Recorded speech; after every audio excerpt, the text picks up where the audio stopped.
Syederalun kondisi jalan Medan Banda Aceh, persisnya di Desa Saratube, Kecamatan Rantau Selamat, Aceh Timur, sudah lama mengalami rusak parah.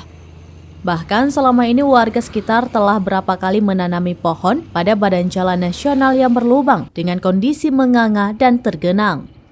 Selain di Aceh Timur, ada beberapa titik kerusakan parah lainnya di jalan nasional yang berada di Kota Langsa, seperti di Jembatan Gampong Birem Puntung, Kecamatan Langsa Baru.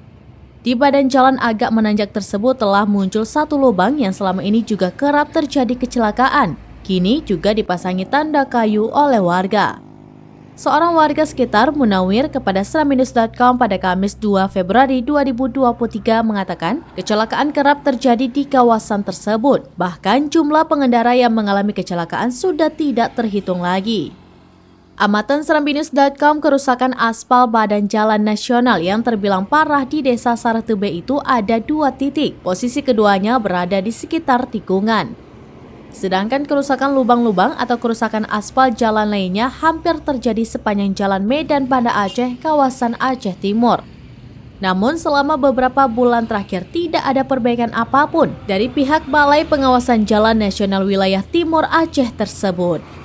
Dari Langsa, Subir, seraminus.com.